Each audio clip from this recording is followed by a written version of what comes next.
Sports. This is the JP Show. JP, it is so good to hear you back on the air. Stand by. Now, here's JP. All right, a hearty good morning on this Thursday. No Bucs practice. Got to sleep in a little bit today. That was nice. Then we got so much to get to on the show today. My man Nick Geddes, fully immersed in the Rays Tropicana Field experience yesterday. I can't wait to get to that. A little bit of Brady residue from the tampering issue. We'll talk a little bit about that. The appeal for Deshaun Watson by the NFL. I'll tell you exactly why that's a dog and pony show. That's really interesting, and we'll tell you exactly how that's going to end up. The Rays on the field, we got that. Matt Joyce, who recently retired as a Major League Baseball player, went to the All-Star game as a Ray, grew up here playing baseball, one of the great hometown stories, will join us at 11:30. Scott Reynolds is going to join us at 10:30 from Pewter Report to talk about Bucs camp and what's coming up at the Miami Dolphins next week. We got some sound from who I believe is going to be the new USF starting quarterback, Jerry Bohannon, and I think he can transform this entire program. So we'll talk about that. That's a lot to get to right there. Good morning to you, Nick Geddes from Outsider.com. How are you? I'm doing great. Back from the Trop yesterday. The wallet is almost empty after that trip to the Trop yesterday. But yeah, we have a lot to get into. Yeah, I must have to start right there. You almost have to. Yeah, no Bucs practice day. So here's what we're going to do. We're going to get into the Rays here. We've got some news as well. There was a meeting last week with the TSA, the Tampa Sports Authority, and the Rays. Got some few details on that. Very interesting. So we're going to get to that in a little bit. But we'll start with the Rays, and we're going to kind of do this from a total. We're going to talk about the game yesterday, the additions they made, where they're at heading forward, the experience, the state, the whole thing. We're going to talk about. There was some stuff in the Times this week. John Romano wrote a column that I want to reference here as well. So lots to get to. And I want to start with your experience yesterday, because I think this is at the core of so much of what's wrong with the Rays and their organization. And we tend to, and again, this has nothing to do with what's going on the field. We love it, and we love this franchise. We love the baseball. We love a lot of the players that are on this team are just guys you can really root for. The front office is doing a hell of a job with two hands tied behind their back. But it's the way this franchise runs the team, and it all starts at the top with the owner. That sucks, and it's just ruining it for so many fans. And we talk about it constantly because we want to put public pressure on Stu Sternberg or on Major League Baseball to change the way they do things. And I think we've had some success. They did the $15 flash sale, which has put a lot more butts in seats. We saw that yesterday. The kids can eat free now. That's something else that they've added. They've added a student thing. So since we started belly aching about the prices, it's helped a little bit, but it's still not where it needs to be. Tell me about your experience. Well, I'll start off with saying I should have taken advantage of the $15 ticket. Right. I didn't have the benefit because of my schedule to get the $15 ticket, so I had to buy them. Which, again, is what a lot of people are in the same boat. A lot of people can't, you're going to have a sale for 3 days. Let me go see which games I want to go to. You don't know sometimes because of your work schedule. Yeah, that was my predicament. And, had a buddy in town for the week, and he wanted to go to a Rays game, which is I was like, that's kind of cool. Let's go to a Rays game. And so we did the whole thing yesterday. And I don't remember the last time I've paid to go to a Rays game, to be honest, truthfully. I don't remember. Yeah. So I kept track of it. $30 to park yesterday was my first domino, and that was in lot 1. So that's like one of the main lots. Okay, and I would counter with that. There are street lots that you can go to that are less. But if you don't know any better and you're just coming in, $30 to park at a day baseball game. The casual fan is going to that is lot. Absolutely insane. Yeah, I mean that's crazy. That was the first thing, because I always thought it was like 20, 25 for like the premium games. Park $30 is ridiculous. $30 to park. That was my first thing. The ticket itself was $50, and that was to sit in the 200 level, kind of like down the first base line. It was $50 to sit there. The cheapest ticket was $32 in the outfield, and I don't really particularly like sitting in the outfield. So the next rung up was those 200 seats, which jumped to like 50. Well, tell me how the ticket process goes, since they don't have a ticket window. It's very easy. Like I just have you have the MLB ballpark app on your phone, and you make like an MLB.com account, and then you can go in and you could pick whatever seat you want or whatever and put it in there. And then once you have it, then you just kind of put the barcode into your wallet, or I don't know what Android uses. It's honestly a pretty simple thing. For me, it doesn't impact me that there's no ticket office. Okay. For me. But you still had to pay service fees. I did have to pay service fees, but I think we've talked about it. For whatever reason, either Major League Baseball or the Rays, whoever's doing it, the service fees are not really that bad with the tickets. Okay. So it was a $50 ticket? It was about so it was 200. It was 4 of us, so 200 for 4 of us was the price.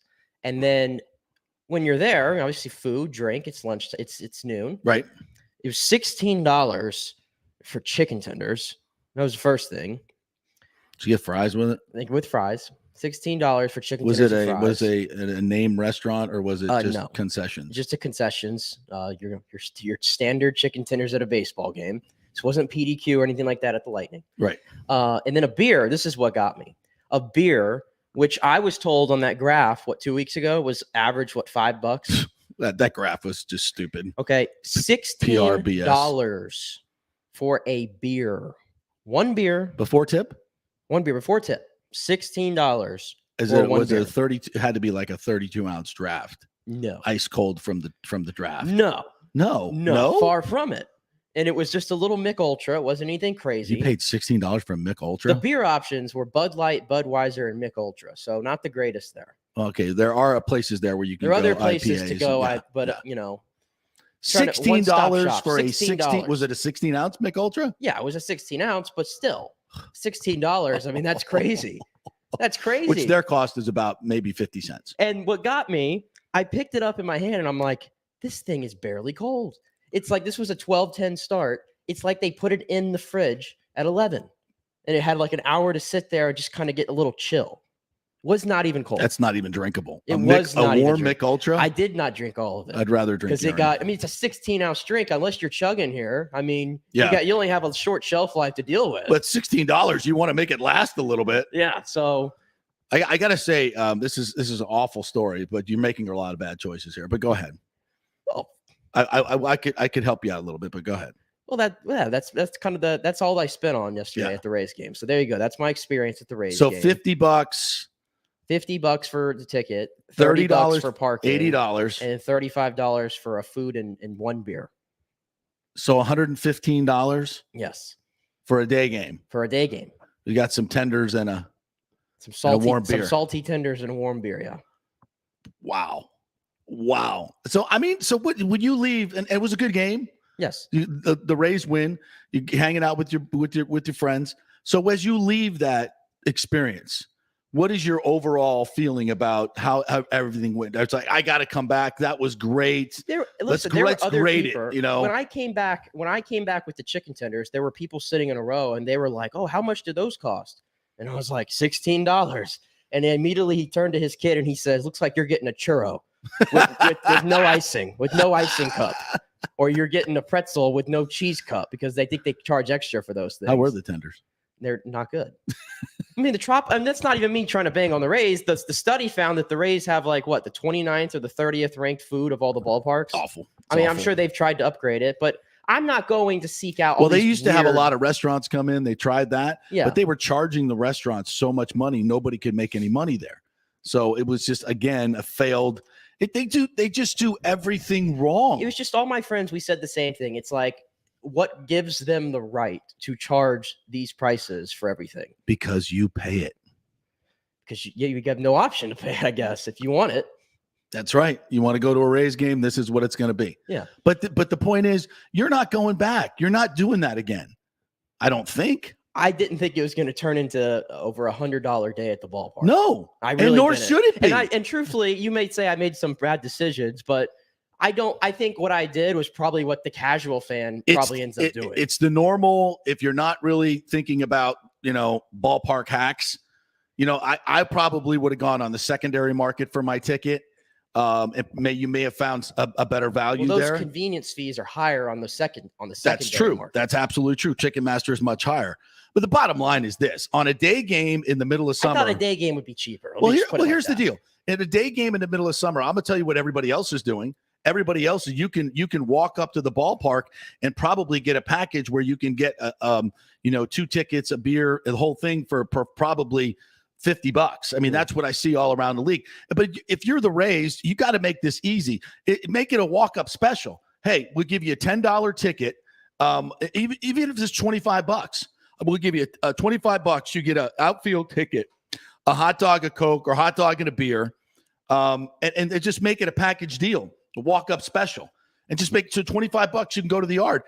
You're making good money if you're the Rays. You're going to get so many more people to do that, and plus people are going to feel like it was a good experience, and they're going to come back. They're going to come back. It's like, oh, that was cool. $25 walk-up special. I got a beer, a hot dog, and a ticket. Got to watch a ball game. Got out of work, went over there for a couple hours, went back to work. That's something that you can do. But you feel literally sexually violated. They bent you over without the lube, and it's just like, that's it. That's awful. You're not going to go back. Who would go back after that? For somebody like me, I'm sure there's other people there that have deep pockets that could do that type of thing. But for me, this just in. There's inflation and everything else going on. People don't have the dispensable income they used to have. No, that's just there's a reason why I've only been to. This is the first Rays game I've been to where I've actually done the whole experience, because the first one I was invited to, and that was a Rays Club thing. Right. So I don't even count that as the true experience. That's different. No, it's way different. Which, by the way, that was $145 value, I think, was the Rays Club thing. I just told you I spent $115. Yeah, and you can eat and drink to your heart's content. Exactly. Yeah, if you're going to a Rays game or a Lightning game, the all-inclusive is the way to go. If you plan on eating and drinking, you got to do that. Especially if you're not going a lot. Yeah. In my case, where I just can't make it out to many games or afford all the other stuff that comes with it. Yeah. The Rays Club seems like the best deal to me. Just in terms of running a business, that's like having a restaurant. And can you imagine having a restaurant and people show up and it's $30 for parking? No, they're walking away. And I understand it's a ball game. It's a little bit different. But $30 is ridiculous for parking. I couldn't understand. I've never seen it $30. That's my thing. They used to have free parking. Remember that? If you had more than one person in the car. They used to do things like this, but they. Oh yeah, it was if you had more than 4, or if you had a child or something. Yeah, 2 or more, you got free parking. Yeah, I do remember that. But they used to do a lot of things in marketing. They just don't do anymore. And you got to ask yourself, why are they doing it? Because he's just trying to piss off the fans at every. Taking down Brett Phillips' pictures in the Trop. Why are you doing that? And by the way, selling him off for cash. I know he had to go. In the grand scheme of things, the attendance and what you make and what that was great. But I'm saying in the grand scheme of things, the attendance and how much you make at the ballpark, the TV revenues is what drives exactly. Everything. It's the attendance is only it's almost like a cherry on top to everything. And he's getting $85 million reportedly per year. He got the upfront payment of $375 million from Fox Sports that he moved into his new company of his own, $500 million, according to the lawsuit. $500 million cash that he has made from this team that he always said he was going to put back into the team. Yeah, well, we're not seeing that. So this, again, it's just the experience. It sucks for the fans, and this is why you don't build any momentum here. And it's all on purpose. You don't run a business like this unless you're trying to piss people off for whatever reason you're trying to do it. And I know a lot of people think, well, he just wants to get the negative vibe so he can move and nobody will care and they'll break the lease and all that stuff. Major League Baseball, I don't know how many times we have to say this. Major League Baseball, and Rob Manfred has said this many times, is not going to leave this market. It's too important. It's the 11th largest market. At the 18th largest market right down the road. Move the stadium closer to Orlando. You're going to have a boon in attendance. There's no question about that.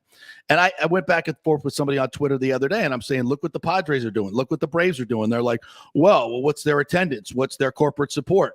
What's their revenues? Well, here's the deal on that, folks. If you had a owner who invested 4 years ago in the new stadium in Tampa, we'd be in it now in an iconic stadium with a translucent roof, where in the middle of the market, where so many people from Disney World that are visiting would come over. The 30-40 million people that come over into the Orlando area. You move closer to the Orlando area, you can court those people more. You're going to have the Bright Line coming into downtown soon from Orlando. It's going to be a 49-minute trip from downtown to downtown. This is things that don't happen in St. Pete currently. And the people in St. Pete don't go to the games for the most part. So again, if had he done this 4 years ago and paid half, which, $450 million, that's $20 to $25 million a year. If you amortize it over the length of the stadium, that's nothing. And look at the Braves revenues went up $130 million in their first year. And now they're spending like drunken sailors because they got a new stadium. Petco Park is beautiful downtown stadium in the middle of the market. And when they built that park, the Padres attendance went through the roof. And it's a beautiful place to go. So what is the lesson we've learned here? It's real hard to get. Move the park to where your fans are, like the Braves did. Have an iconic park. Run a business like you actually want fans to come there. Your revenues increase. Hello. Your corporate support increases. You can go out and spend money like these other smaller market teams are. We're not a small market. We're the 11th largest market. That's not small. It's not the market size. It's not the fans. It's the owner. For God's sakes. And I can't believe people don't see this. It's as plain as day. It all comes from the top. And it sucks. All right. So let's talk about the game. The game was good. The game was good. Nothing crazy. Nothing crazy happened. But, the Rays just need to at this point, it doesn't matter how it looks. It doesn't matter what the score is. It could be 1-0. It could be 2-1, 3-2 in the case of yesterday. The Rays just need to build up wins. They just need to build up wins. That's the end of story. And to get one against Toronto before you go on this road trip here was huge for them. Your boy, your favorite, I'll let you say the name, was on the mound yesterday for the Blue Jays. Yusi Kikuchi. We didn't hit the Kikuchi as much as I wanted. Did not hit the Kikuchi as much as what you would like. But yeah, we did. We did. We did make him go deep though. He got a little overextended. The Rays made the Kikuchi work a little bit more than maybe they should have. But they got to him, and Peralta came up and had a big at bat. Siri gets a hit. Jose City gets a hit, steals second. Dude's fast. Great to see him running on the bases and actually making it to second, unlike Randy Rosarena. And then Peralta comes up with a nice 7-pitch at bat against the side armor. Really professional at bat, knocks it right up the middle, and that would end up being your game winner. So, how was the vibe when they get the run? Well, It sounded dead. Well, here's the thing you have to keep in mind. It felt like one of those like kids camp days. Yeah, yesterday. Saw a lot of kids. A lot of kids. I don't mean to be rude to the kids, but I definitely did not enjoy sitting right behind the two kids with the thunder sticks, and they. We need some. I'm not a parent, but can we have some parental discretion on when we're going to wave the thunder sticks? Yeah, just a little bit. Just a little bit. Again, that's on you. It's on I can't control where I sit. Are you kidding me? I would have moved. Oh, okay. I would have moved. Okay, but no. I mean, the vibe in there. Yeah, it was just a little quiet because there's a lot of kids and it's a lot of screeching noises going on. Yeah. You had a good crowd. I mean, you're bringing in obviously the Dunedin fans who are probably Blue Jays fans. You get some of those people in there, but for the most part, I thought it was majority Rays fans in there. 14 or 15,000 on a Wednesday. It's good. That's a damn good turnout for a Wednesday. And a lot of that is because of the kids, number one, and those are group tickets, and then the $15 tickets. Yeah, the $15 tickets have worked pretty well. For the most part, there's not a lot of big patches that are open there in the first level. So that was good to see. I will still keep telling you the Rays entertainment aspect in between innings. We need to up a budget or something. Or we need a budget. That's good. We need to up a budget. I heard yesterday also, I don't know how long it took you to get in, but they only had gate 5 open. They didn't have gate 6 open yesterday. So there was a long line of people waiting to get into the game because they only had one gate open. They can't even staff an extra gate. What is that? It's 2 people. I did not see that. That's like 2 people, maybe 2 or 4 people, and you can't even staff that. Okay, continue. No, I did not see any of that, but that's what I was going to say. And also too, and this just has to do with the fact that it's summer and it's hot and there's doors opening left and right, but it did not feel like a 72 or 73, whatever it was inside there. It was hot inside that dome yesterday. You didn't even get air conditioning? I was sweating. I kept telling my friends, I'm like, is it just me? And they were like, no, we're like actually like dripping sweat in here. And like, again, I felt like this happened during Amalie when I went to one of the playoff games. I was like, man, it's kind of hot. I think it just has to do with the fact that it's so hot outside. It is. Doors are opening. Yeah, but that was just another thing. I don't think that really has to do with the Rays. They can't really control that. But no, besides that, it was good. I mean, the crowd at the end obviously gets very nice when Jason Adam came in and got the out. Everybody kind of went crazy. But besides that, I mean, like I said, there was nothing crazy going on in that game. So, it was a game. This from Jordan Gamillion. And by the way, if you're watching us on YouTube, subscribe to our YouTube, the JP Peterson Show. I appreciate that. And you can make comments there. And also on my Facebook page, just go to Facebook, JP Peterson. You can watch the show there and comment as well at FanStreamJP, at Nick Geddes News, at the JP Peterson Show on Twitter. You can always chime in, whatever you want to say. Jordan Gamillion says, I got to admit, I bought the $15 tickets for my buddy's birthday, and between the two-way Uber XL for us, was $90. So I guess they're coming from Tampa. And the beer and food tallied up to $118 on top of that. Just insane. Yeah. That's the thing about the Uber too. If you want to drink, you're going to Uber to the game. But if you live in Hillsborough, it's $90. If you got a downtown stadium in Hillsborough, that's $15-$20 to Uber to the game. Or you're taking, or you're using a scooter if you live downtown.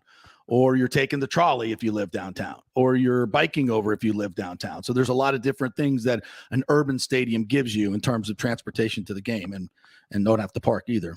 Yeah, and there's hacks to all this, like you said. Yeah. I mean, you can in my case, the reason why I parked where I parked was more of I got there kind of on time, and I just wanted to get to where I can easily walk in.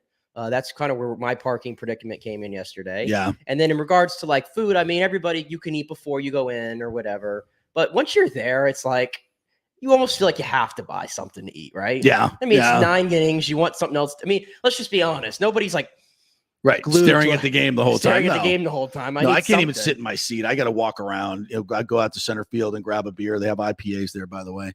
I think they're like $14. It's a lot, but at least you get more alcohol. So my life hack would be baseball hack. I would say go on the secondary market, get your tickets, figure out parking ahead of time, off-site parking. You can go over by Ferg's. There's a lot of surface lots around the area, private lots that aren't too far of a walk that are like $5, $10, $15. So you could save money there. I don't think they do a huge strip search, so I'd bring some mini bottles in if I were you for out. I'm kidding. But you can't. I mean, there's really. I probably could have, honestly. Yeah, because as I was told as I was walking in, it said, "Put your phone and your keys to your chest. We're going to try to confuse this thing as you walk through." Yeah. That's what I was told. I don't think they really care. So there may be some other ways around it to make it a cheaper day, but just in general, the team needs to be better at it. All right. So just a couple other things on the game. We got a tip of the cap to the relievers. Yarbs comes in. Has been great. It's been really recently, good since he came back from his AAA stint. Ryan Thompson, I think now is on 15 straight scoreless appearances. Fairbanks looked really good. I think he hit 99. Yeah, once or twice. And Jason Adam is just a beast. He's nasty. He's so nasty. And really, really good. So the bullpen is good. Starters, been a little bit of a hiccup. I think McClanahan's probably because he hasn't pitched a whole lot.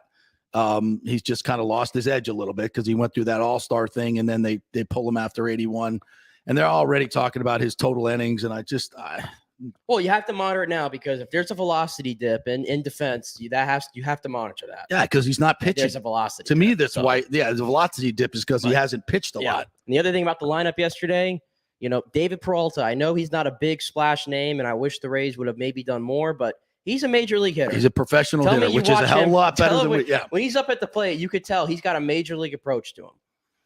Is it National IPA Day? By the way, August 2nd was National Boob Day, and I missed that. It was trending yesterday. How did I miss National Boob Day? I'm surprised you didn't do a nice little search through Twitter on that trend. It just popped up on my timeline. I'm like, did I miss National Boob Day? You did. You missed National Boob Day. That is just something tells me you're not going to miss out on this day, though. No, I'm not missing out on National IPA Day. I'm going to do my part to do whatever we can. By the way, we're looking for an IPA sponsor out there. If any of you breweries out there want to jump aboard, we'd love to have you. And we are definitely interested in trade. So, Jordan Gamillion also says, by the way, here, who had a not great experience from a pricing standpoint. I've been a proud Lightning season ticket holder since 2011 and make it to every home game, and it's a $7 Uber right to the arena.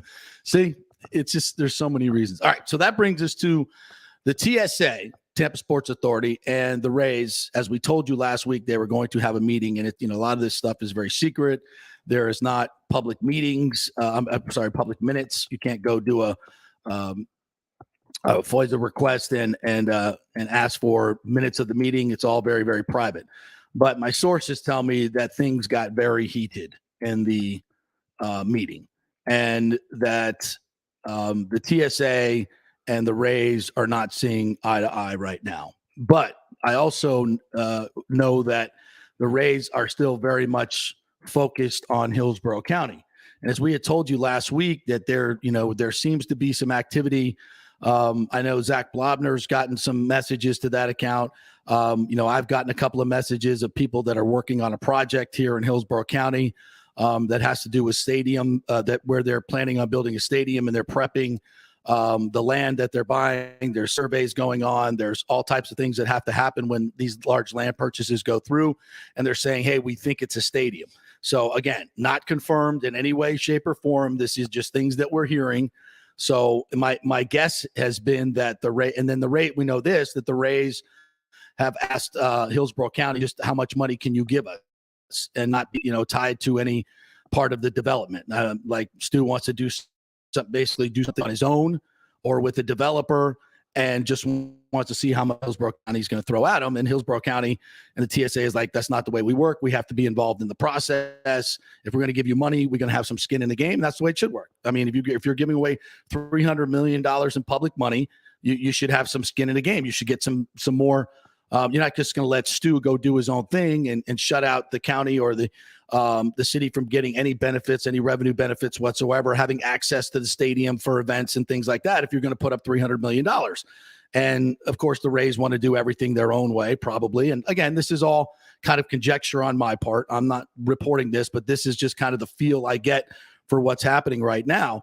And that's not going to work, and it's again, if you just had an owner that would just do things like every other owner and work with the county and work with the city and do something in a collective way, this thing would have been done a long time ago. So that's the latest as far as we know. And again, none of this is official. This is all kind of, I'm putting a lot of backdoor channels and sources and rumors together. I'm fully admitting that right here, but you guys are always starved for the information. So I'm giving you what I know. And we're going to keep digging. Now, I also had a conversation yesterday with some folks close to the partners that are suing. And the lawsuit is very much going forward. There have been some articles in the New York Post that has picked it up. The Athletic has picked it up. So they're starting to get a little bit of national traction on what the hell's going on here with Stu Sternberg. That's a good thing. There needs to be more local traction on it. There needs to be more national traction on it. And the partners are still mystified at how local media is not covering this at all. There have been a couple of stories in the Times, and they're not going to do anything. But local media is really not doing much at all. And that means, the TV stations, Tampa Bay Business Journal. It's just, and my retort to them is, hey, we need to hear from the partners, but they don't want to talk. And the attorney for the partners does not want to do interviews, evidently. So it's really going to be hard to get a lot of news and get their side of the story out there if they're not going to come forward. I know it's a lot of court pleadings, and those pleadings, I mean, I wish these people would go, these media entities would go through the court pleadings like we have and highlight the things that Stu has done that, and frankly, when you look at these pleadings and look what the partners have alleged and verified complaints, by the way, under oath, documented. So these aren't just frivolous accusations that Stu tries to, use the Times to put that out there. That's not what these are. These are verified complaints with documented evidence. And it's all out there. To me, it should be one of the biggest stories in town, but it's not. And I'm just mystified by that. And the partners are mystified by that as well. But on September 14th will be the next hearing in front of the judge. And that is hearing the appeal from the Rays on whether the one count that is going to go to a jury trial will indeed go to a jury trial. And if she rules that it is going to go to a jury trial and denies the appeal by the Rays, which is what most legal scholars think should happen legally, okay? The political pressure behind the scenes is going to be immense for her to just, because Major League Baseball is going to get, try to get to her. The Rays are going to try to get to her. I'm sure they've talked to some of their political friends. They're trying to pressure her. There's going to be a lot of pressure here to get this to just arbitration and keep it all under seal. We'll see if the judge is courageous enough to put this out into the open, because when it gets out into the open and Discovery, which it won't because Major League Baseball won't let it, if she rules that that's going to be a jury trial, then Stu's got to go. And that's what a lot of people in the business are saying. They're not going to let this get to a jury trial. So we'll see if it does. And if that happens on September 14th, it's a huge game changer, because at that point, Manfred has got to make a move to make sure that Major League Baseball and the Rays books are not going to be open to discovery and deposition, because that's never going to happen. And what he has to do in order to make that happen, I don't know, but I'm sure it would start with the removal of Stu Sternberg as the managing general partner. So that's the update on that. All right, we'll take a break. When we come back, Scott Reynolds is going to join us from Pewter Report. We'll get his take on the first couple weeks of practice. The Dolphins are coming in, and we'll get his take also on the Brady tampering scheme. Hashtag Tamper Tom. Tamper Tom. What the hell was going on? We'll hear from Scott Reynolds next.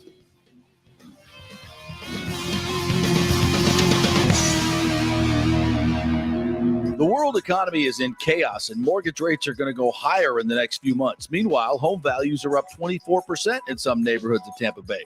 Do not miss this opportunity to refinance your home, get some much-needed cash to handle skyrocketing inflation, and fill up your car. Contact Scott Fitzgerald at American Mortgage Services. Even if you've recently refinanced, Scott can make the deal work because he charges no lender fees like the big boys do. He will also shop your loan around to dozens of lenders and get the best rates and terms. Let them compete for your business. The big banks charge huge lending fees. Customer service is simply a phone number with endless wait times. Scott is local and will personally take your call. Here's his cell phone number. Tell him JP said you could call. 813-294-7595. Scott's done over 3,000 loans, including many coaches and athletes. He will answer your calls and concerns and give you workable strategies to be smart with your money. Reduce your payments. It's not just what you make, it's what you keep. 813-294-7595 or email him at scott@amstampa.com. Military veterans, are you struggling with alcoholism or substance abuse? Is it taking a toll on your relationships and your work life? Are you having trouble focusing, constantly anxious? Well, you may not be surprised to know that your fellow military vets have your six. Heroes Mile is a new concept in rehabilitation clinics, veterans helping veterans. At Heroes Mile, we staff our rehab center with fellow veterans who can understand what you're going through. Our mission is to help you heal from issues that only your fellow veterans can truly understand. Located just outside of DeLand, we offer a full range of inpatient and outpatient programs dealing with substance abuse, post-traumatic stress, and military sexual trauma. We choose to serve veterans because we know how complex these issues are. You could choose to fight the battle alone or win the war together. We are the community care provider with the VA and also accept most major insurance. At Heroes Mile Rehabilitation Center, we have your six. Go to heroesmile.com or call 888-VET-NOW-2. That's heroesmile.com or call 888-VET-NOW-2. Coming back at you. Now, more with JP on FanStream Sports. It's only just begun. Welcome back to the JP Peterson Show, brought to you by the Golden Diamond Source. Are you looking for that pre-owned Rolex watch or a brand new Rolex watch or a collectible Rolex watch? They have all that at the Golden Diamond Source. Got all kinds of watches. Guys are looking for rings or maybe a necklace. Got a lot of guys' jewelry there as well, not just for the ladies. Great prices, great selection. You can also get that engagement ring, 0% financing, up to 5 years. You get a great big old ring for $20, $30, $40, $50 a month. And, of course, bring some of that old gold and old jewelry in. They will give you cash for that as well. So many things to do at the Golden Diamond Source. Great locally owned company. Head on over there. About 15 to 20 minutes for downtown Tampa. 3800 Ulmerton Road. Always online at thegoldendiamondsource.com. All right, let's bring in our good friend Scott Reynolds. Day off from camp for all of us. Yeah. Eating a couple of yesterday with him. How are you, Scott?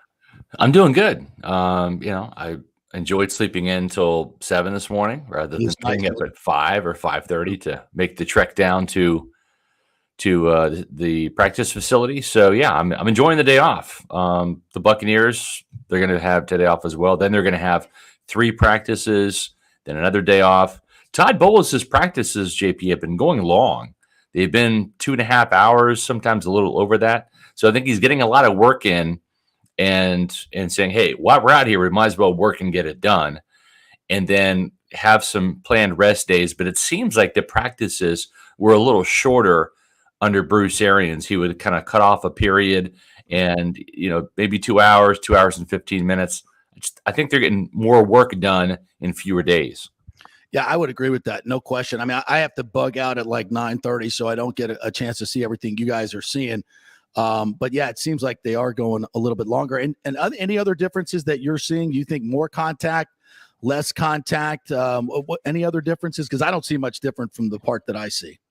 No, there really isn't. I would say that ever since that tragic injury to Ryan Jensen, how the coaching staff has adjusted has been when they're going in the 2-minute offense and they're practicing those late game 2-minute, end of the first half, end of the game scenarios, they're wisely backing off in terms of the pass rush. Because guess what's going to happen?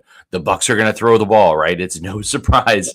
Right. You got to move 80 yards down the field in 40 seconds, right? So what they're doing is they're snapping the ball. The offensive linemen are getting in a pass protection stance. The defensive linemen are taking one step and standing up, putting up their hands, but we're not seeing that pass rush in those situations. And that's just smart because really all the quarterback has to do is read the coverage, find the open receiver. All the back seven has to do is cover the receivers who are going out there. And so I think that's the work you want to see get done.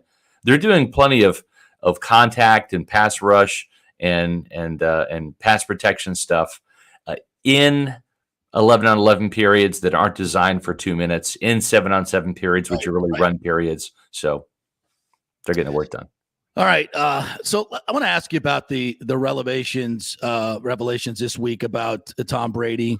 A lot of this stuff we already knew, but some of the tampering stuff was a little bit more detailed. And I think it certainly got, the hair on the back of my neck standing up a little bit like, okay, now really they were, Brady was talking to the Dolphins in December of 2021 when they're making a run. Now I'm not going to blow this out of proportion. Like, not like Brady can't take a few phone calls and still as much work that he's still going to be supremely prepared. Right. But mentally, there's got to be a little bit of distraction there from the king of let's not have any distractions. That's a pretty big distraction right there. Right. What are your thoughts on how the whole thing went down now that you know this information? Well, I think one thing that's kind of unclear about this is they said they were in contact with Brady, but was it direct contact with Tom Brady or was it through Don Yee? Okay, because Don Yee, the agent, is Brady's representative, right? So I can sit there and I can say I've contacted Tom Brady, but I didn't contact Tom Brady. I called Don Yee. It said contact with the player. Yeah, and I think there was some of that, and again, Brady is friends with Beal, right? The Dolphins co-owner and VP and all that. So did he entertain this? Sure. I could sit there and look at you on the sidelines during practice, JP, and say, hey, listen, this is what I'm thinking about doing. At the end of practice, when some of the players go out and they start signing autographs, let's go steal their helmets and then run to the parking lot, drive home, sell them on eBay, okay? Now, we've had that conversation, right?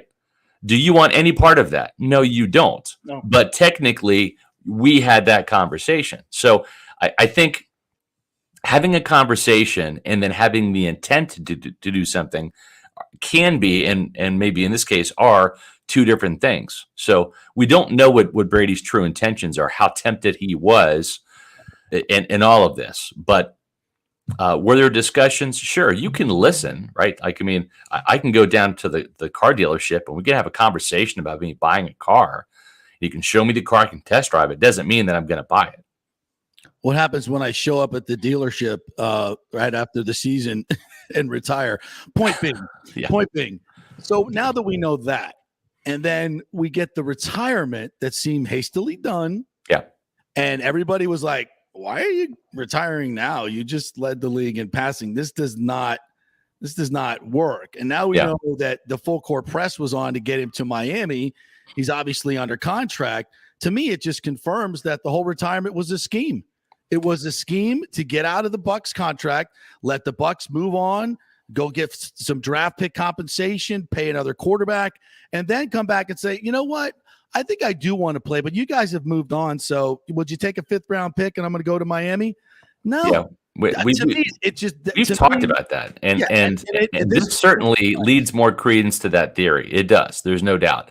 The one X factor that we're not talking about though is Gisele. Okay, because I think that out of all of the masters that Tom Brady has to serve, right, the one in the home is the most important one. That's Gisele, house, by the way. But yeah, but it's a happy. What is it? Happy life. Happy wife, happy life, yes, happy spouse, happy house, right? Yes. So yes, you talk about distractions, all right? I mean, there's nothing on the football field with the Buccaneers. There's no conversations that Brady could have with the Dolphins that could be as distracting as an unhappy Gisele Bundchen. Okay, I'm just saying. So I think there was the Gisele factor too that led to the retirement. I think Tom was thinking, hold on here. I got a lot happening or a lot potentially happening. I got to step away and think about all this, and probably have some discussions with Gisele. I guess they either have or they're building a place down there in Miami, right? Yeah. Yep. And so he wanted to talk to her, get her feelings about it. I mean, there's a lot of moving parts here. It's not just, tunnel vision on the Dolphins or the Buccaneers. I think there was a lot happening. And I think Gisele played a role in the retirement. And then, of course, getting the permission to unretire as well. Well, I guess we'll agree to disagree on this. I just think Brady doesn't do anything by a whim. Correct. I think he planned on playing till he was 45. I think he planned on coming back. I think that he talked to the Dolphins and was there a rift with Arians? Maybe a little bit, but not to the point where he's not going to play here. Yeah. I think he had a better deal and lined up in Miami. It lines up with all his business dealings with Beal and Stephen Ross. One more year down there. They're going to, now they got a pretty nice roster. They got some things going on. It all fits. And so to me, that's what happened. But we've discussed this before.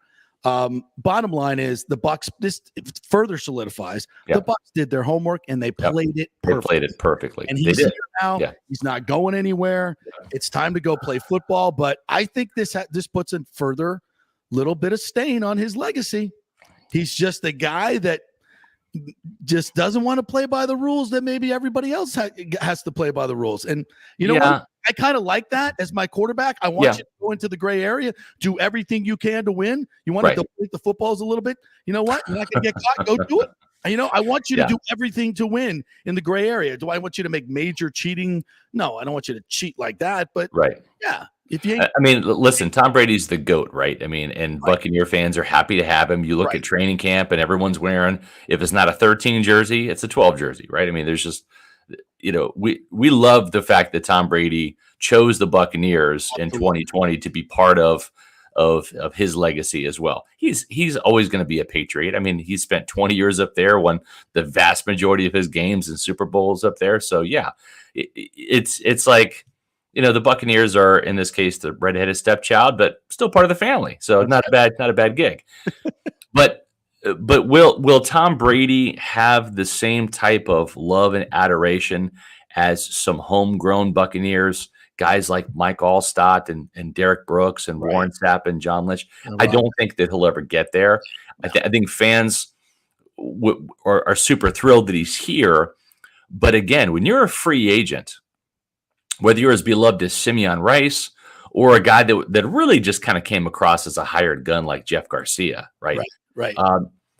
That's what you are. You're a gun for hire. You're a mercenary, and sometimes if a player can play long enough, in a town, in a market, with a team, they can eventually kind of go from that free agent status to a beloved player. And I think Simeon Rice did that, right? His rookie deals with the Cardinals, but then essentially retired a Buccaneer. I spent like a couple days in Indianapolis, but I think you look at Simeon Rice and you say he's a Buccaneer, right? Yeah, he made his hay as a Super Bowl champion and a Buccaneer. That's where people got to know him. So but again, it doesn't matter. He's here. He's a Buccaneer, and that's what matters. And good thing that Kyle Trask is not the starter this year because he's having a rough. Is not. Did you see? He's made some good throws. He's made progress. Do we want to hit the fast forward button and see the finished product? Yes, we do, right? We'd like to see what he's going to be, where that ceiling is. And two things. Yesterday was a rough day. He threw back-to-back interceptions in the red zone. And when the guy you're measuring him against is Tom Brady, a guy who has yet to throw an interception in any regular season game or playoff game in the red zone as a Buccaneer, I mean, that's the tallest of measuring sticks, right? It's unfair. But the other thing is you've got Blaine Gabbert, who knows this offense, is a damn good backup here, probably not anywhere else, but here he is. Why? Because he's got 5 years in the system.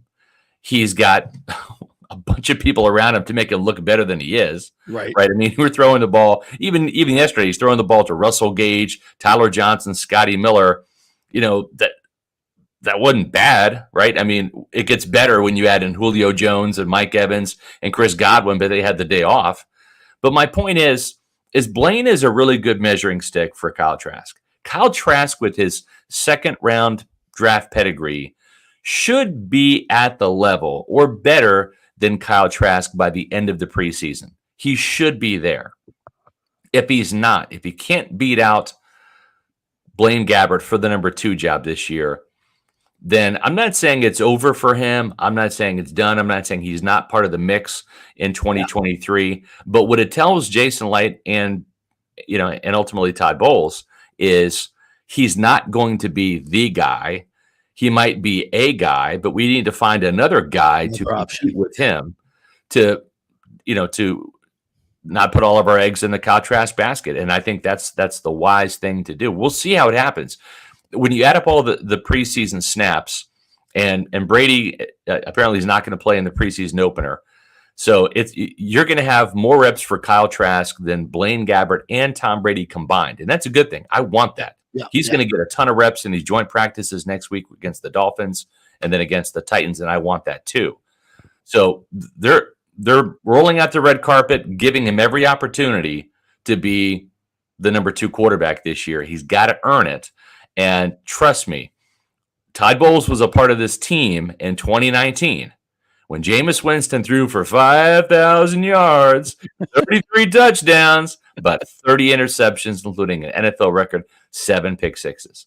And listen, with this defense, with this skill receiver group, even throwing a couple tight ends and the running backs, you just got to be a point guard. You got to be a point guard and not have to lose the game for your team with costly interceptions. Just don't beat your team. Exactly. Speaking of the receiver group, because that's what I was going to ask you. We've been talking a lot about that this offseason, and without the benefit of seeing these guys in preseason, some of these bubble guys, what you've seen in camp, we're assuming we have the 4. Yeah. The big 4 are already set in stone, and we're chasing for 2 spots probably. Right now, who do you think is leading that spot, 5 and 6 on the depth chart? Right now, I would say probably Jalen Darden and either Tyler Johnson or Scotty Miller as of right now. But here's the thing. And this is what makes it difficult for those 2 guys. And they might keep 7, right? They might go with 3 tight ends and just say, screw it, we're going to be a wide receiver-driven offense. We might even go a little bit more 4 wide this year. Which I would love to see. Hey, here's a novel concept. Instead of telegraphing what you're going to be doing in 12 or 13 personnel by bringing in tight ends that can't block and trying to run the ball, okay, why don't you go 4 wide and have your big 240-pound running back, give him a light box with in dime defense with 1 linebacker on the field, use your offensive line, spread the team out, go 4 wide, and let Leonard Fournette pick a hole and get a big gain, right? Yeah. That's also how you can run the ball. I don't know that this team has grasped that concept yet, but to me, I'd be doing that all day long. I love that, especially with the way our receivers block. I mean, you put Chris Godwin and Julio Jones, who's a very willing and good blocker, by the way. Yeah. And you put them in a 4 wide set with Evans and Gage outside. Yeah. And you're only going to have 1 linebacker and probably 3 defensive, maybe 4 defensive linemen on with a very good run blocking line all day long. Yeah. All day long. Yeah.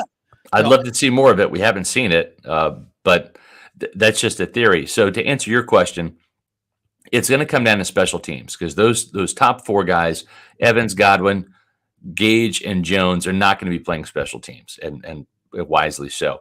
So it's who's going to be able to find a role as that return specialist, and maybe as a gunner or somebody in punt protection, run down and cover kicks. So that's where those 2 spots are going to come, and maybe 3. We'll see.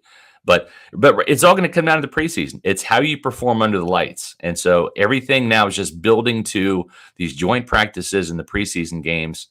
And it's just about consistency. I mean, we've seen flashes from Scotty, flashes from Tyler Johnson. Those are the 2 guys that are standing out. Brashard Perriman had a great start to camp. He's now injured, and he's losing some ground because of that. Scott Reynolds, Pewter Report, joining us here. So rightfully or not, the Pewter Report has gotten a reputation as being very pro Robert Hainsey. Like, you guys are all in on Robert Hainsey as the center.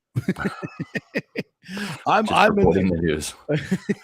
How we're doing. I'm kind of in the, I think we need to go get a veteran camp. And I think what I'm seeing is, and probably rightfully so, that the Bucs want to see what Haynes has. And I mean, through these two days, I think with the Dolphins are going to be a big tell. Yeah. See how he matches up strength wise. Is he overmatched? I think if he gets overmatched in those, I think they immediately make the call and make something happen. But I think they're giving him every opportunity to do this. I would say Brady's press conference the other day told me that Brady is not in that camp at all, that he's very much go get me a veteran center. Well, I would say this. If he wanted a veteran center, he'd have one by now. Okay. And maybe Jason Light and Todd Bowles, if Brady wants a veteran center, maybe they've told him, hey, happy to do that, Tom. Let's just get to the first preseason game, kind of see what happens, right? Because there's still time. Here's the thing. I know that J.C. Tretter is like the most popular center on Twitter right now. I get it. Okay. He was the 5th rated Pro Football Focus center in the league last year. And Buck fans, you can't have it both ways. Either you love Pro Football Focus and you sit there and say, oh my gosh, he's the number 5th rated center. He's so good. We got to go get him. What are we doing? But then you can't sit there and say, oh my God, PFF sucks. Why is Devin White, who's a Pro Bowler, why do they only have him as a 40 grade? That's ridiculous. Like, you can't have it both ways. 45-year-old Karen. That's what I'm saying. It's just you pick one. Either you like Pro Football Focus and that is the Bible, or it's not. And so I think that these fans are picking and choosing. And here's a couple things. Tom Brady has won Super Bowls with some very nondescript centers, even some undrafted free agents. Robert Hainsey, whether he's good, bad, or indifferent, has 3rd-round credentials. We haven't seen him enough to really form an opinion. So I think that's what the Buccaneers are trying to do, is they're trying to literally see him and form an opinion. To your point about the Dolphins, sure, they want to see him go against some other teams, no doubt. I don't know if he's going to have any bigger challenge or competition that he faces every day with not just Vita Vea, but Akeem Hicks. So those are probably the 2 best players in the entire league that would give you that kind of gauge on whether Robert Hainsey can do it or not. I will say this. He struggled on Friday or on I don't even know what is Thursday. He struggled on Tuesday. Yeah. Yesterday, I didn't even notice him. Yeah. Nobody noticed him. That's good. And sometimes for an offensive lineman, that's a great thing if you're not getting noticed, because you're not getting your ass kicked, you're not getting penalties, you're not getting reamed at by the quarterback or the offensive coordinator or the line coach. Right. So I'm just saying, let's have a little patience. Let's see. Here's another thing about J.C. Tretter. He's a free agent. That means no other team has wanted him right now. The 49ers, right, they went through the Alex Mack situation, and they've decided to roll with an undrafted free agent center. Yeah. They run a wide zone scheme, which J.C. Tretter is an expert in. That he's more of a wide zone, run zone type of center than he is with the Buccaneers run, which is like a duo scheme. It's a double team at the point of attack. It's between the tackles. It's man blocking, and so that's that's what I'm sensing. Jason can do that. It's not like he can't do it. It's not like he can't. I will say I've heard from some people in the know that Treader's tape was soft last year. There's a reason why they haven't signed him. So, and nobody else has signed him either. Keep that in mind. Does it have anything to do with his position with the NFLPA? He's the president, the player. I don't think so. No, I really don't. Players Council. Yeah. It is weird that he hasn't been signed because offensive linemen are hard to find. Good veteran offensive linemen. But we'll see. I do think they're playing patiently and see how it goes for Hainsey a little bit, and then maybe. And the other thing too is I'm telling you, I wouldn't rule out Nick Leverett either. I mean, he's the number 2 center right now. They like Nick Leverett a lot. They like him a lot. Do they want him to start? No, they don't want Hainsey to start. They want Jensen, but Jensen's not available right now. I'm just saying it's not like here's the thing. I think if it was Hainsey and nobody else, they would go out and get another player, a veteran. But they've got 2 guys that they like in-house. And remember, not only did Hainsey snap in the preseason last year, he missed the first couple games, but then he played, I think, in the Houston game. But Nick Leverett was the backup center in the Titans preseason game and played really well. All right. You got an article on Zion McCollum, who I think is one of the real interesting guys. I mean, his measurables are just off the charts for a guy that's a 5th round pick. When I saw him, I'm like, how did this guy last at a 5th round? I mean, if he can walk and chew gum with those measurables, he should have been drafted higher. Yeah. And he's starting to shine a little bit. Did the Bucs find a diamond here? Yeah, they really did. I mean, he is the guy they're quietly like raving about. Yeah. They didn't think they'd have a chance to get him, and they had to get a tight end in the 4th round. They just had to get Cade Otton because they missed on McBride in the 2nd round, and Cade was the easy pick at the top of the 4th. Didn't have a 5th, so they traded next year's pick for the 5th rounder this year to get McCollum, and they feel like they got a day 2 guy on day 3. He's that good. He went to Sam Houston to play with his brother because his brother didn't get any D1 offers. So that was the whole thing. This guy was recruited by a bunch of FBS schools. Oh, well, that makes sense now. Yeah, it's just that he wanted to play with his brother, and so and they tried to do the package deal, and some schools were like, we want you, but not your brother. And he's like, I want to play with my brother. So they played down there and dominated at Sam Houston, won a championship down there, and he's got instincts. He's not just an athlete. This guy's got 13 interceptions. He had 4 seasons with 3 interceptions. So you like that consistency from him as a ball hawk, in addition to his size, 6'2", 199. I mean, he's not like a little 5'10" corner.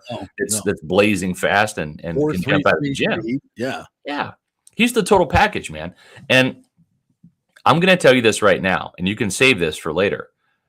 He's going to be the starter opposite Carlton Davis at some point in time this season. I'm telling you right now. Here to August 4th. Okay. Mark 10:58 a.m. Mark it down. Zion McCollum will get a start. He'll be a starter at some point in time his rookie season over Sean Murphy-Bunting and Jamel Dean. It's only a matter of time. And all this kid needs is the reps. He just needs experience. He needs to get burned. He needs to screw up. He needs to learn from those. And I'll give you one quick example. He did not have a good practice on Friday. God, I'm sorry. I feel like whatever day it was, it doesn't matter. Saturday because I have the day off, but he had a good practice on Wednesday after a bad practice on Tuesday. And what happened is on back-to-back plays, he's a big guy, 6'2", 199. He was getting blocked into the end zone by little Jalen Darden. Like, that can't happen. You can't get big boyed by a small fry, and that's what happened. Then on the next play, and this was like the Bucs play of the day, they shot the clip out. Blaine Gabbert threw a zip to Tyler Johnson right in front of McCollum. McCollum had good coverage, but it wasn't good enough. Perfect pass, perfect catch. So yesterday, he broke up 3 passes in practice, showed a lot more moxie, a lot more decisiveness, took a little bit more risks and gambles. Nearly had a pick, should have had it. So I like that. The bounce back, right? It's the shake it off. This is how I got to play. Okay. That's right. Exactly. Yeah. Make the mistakes, learn from them, have a shitty day, and then come out and have a really good day. And I think it was his best practice yesterday. And listen, man, he's going up against the likes of Mike Evans, Julio Jones, Russell Gage, Scotty Miller, a speedster, little Jalen Darden. Oh, yeah. Yeah. I mean, he's getting every receiver, the look of every receiver, the possession guy, the big guy, the leaper, the guy who's going to moss you, the little speedster, the quick guy. He's getting all those looks because this Bucs wide receiver and core is so well-rounded that it's just accelerating his learning curve. But he'll be a starter as a rookie. Well, it's never a shitty day when Scott Reynolds is on the JP Peterson Show. That. Thank you, brother. It's always great talking football with you. I'd rather do it with an IPA in my hand, and it's National IPA Day. So if you got some time later on this evening, be happy to buy you 1, 2, 3, whatever it takes, and we'll talk some more football. But tell us what Pewter Report's got coming up this week. Well, we just put out a new training camp diary. We've got our training camp diary series is back this year with rookie Rachaad White, the running back. His just came out today. We'll have Pat O'Connor's out tomorrow. And we've got the Zion McCollum story, as JP was talking about. I've got a new SR's Fab 5 with all my insights and inside information from training camp that's going to be on the website tomorrow. Make sure that you are following us on Facebook, Twitter, and Instagram at Pewter Report. And we also have our podcast, which we've got different times because we're following the Buccaneers schedule. The next one's tomorrow at 4 o'clock Eastern time on our YouTube channel, Pewter Report TV. So what I want you to do is subscribe to our YouTube channel, Pewter Report TV, then click the notifications button. That'll let you know when we're doing podcasts. We'll get on a regular season schedule when the regular season gets here. But right now, with all these different training camp days, we're trying to make sure that we're not doing podcasts on off days and we're doing podcasts on days. Great stuff, Scotty. Appreciate it. I listen to the podcast JP. all the time when I come back from Orlando. I got you guys on all the time. It's great stuff. Appreciate Thanks, it. partner. We'll got it. Be at camp. Thanks, buddy. Great Scott Reynolds right there. All right. I want to remind you that we're brought to you by Heroes Mile. Heroes Mile is a rehab facility for veterans run by veterans. So if you're a veteran, you're struggling with alcoholism or substance abuse, this is the place to go. They have got your six. Heroes Mile is a new concept in rehab clinics, veterans helping veterans, and it's working. They're getting great success. At Heroes Mile, they staff the rehab center with fellow veterans who understand what you're going through and truly understand what you're going through. It's located just outside of DeLand. They've got a full range of inpatient and outpatient programs dealing with substance abuse, post-traumatic stress, military sexual trauma. They're a community care provider with the VA, and they also accept most major insurance. So if you're struggling at all, just have a conversation. Give them a call, 888-VET-NOW-2. That's 888-VET-NOW-2. If you think you don't have the money to do it, they'll help you with that too. They'll get your VA benefits and insurance benefits, and they can make sure that they'll take care of you. That's heroesmile.com or 888-VET-NOW-2. All right, we'll take a quick break, and when we come back, we'll talk a little bit more NFL news, including what's going on with the Deshaun Watson appeal. Why is the NFL appealing this decision? I'll tell you why when we come back.